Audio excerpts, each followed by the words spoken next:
Hey, Mike here. In today's investor real estate market, it's a little bit softer right now. Buyers have higher interest rates and they're wondering, what should I do? Should I even buy right now because my interest rate's higher? And I'm here to talk about 4 things that you can do in a market with higher interest rates that still help you get the property that you want to start building wealth. One thing that you can think about to begin with is you have more negotiating power on the purchase price, right? So in the past, property goes on the market or you hear about a property maybe off market, there's so much competition there that you feel like you have to go over the ask price to be able to get the property. Now properties are sitting a little bit longer and you can come in under and have a negotiation and find out what the seller's actually willing to take for their property versus what they just listed it at. So it gives you a lot more negotiating power on the front end to be able to find a price that works. Number 2, you can do seller financing potentially. So seller financing or a contract for deed is either the seller helps to finance that property or can work with the lender to help finance that property and take over the payments for it. So there's a few more options at your disposal. It might have been where they locked in an interest rate that was much lower, or if they own it free and clear, they're willing to lend to you at a lower rate because maybe they just want the cash flow. Maybe they just want the surety of the sale, not have to worry about the taxable event right away and be able to delay that through you making payments to them. So you have some tools at your disposal to do seller financing and get a better rate than what you could get out there on the market.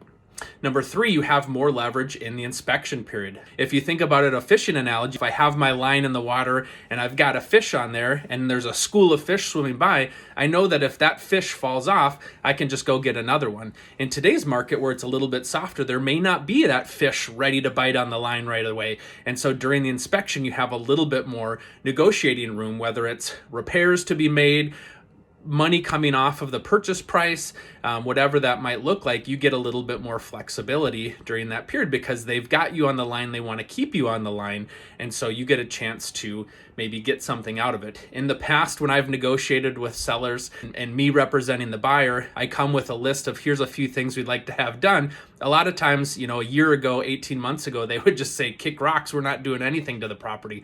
Now you've got a little bit more bargaining power there. And then number 4, closing costs. So closing costs, sometimes could be 2 to 3% of the purchase price. And usually the buyer's expected to bring that money to the table. Sometimes sellers just have a weird thing about having this be the purchase price, and yet they're willing to negotiate off of the closing costs because they still got the purchase price that they wanted.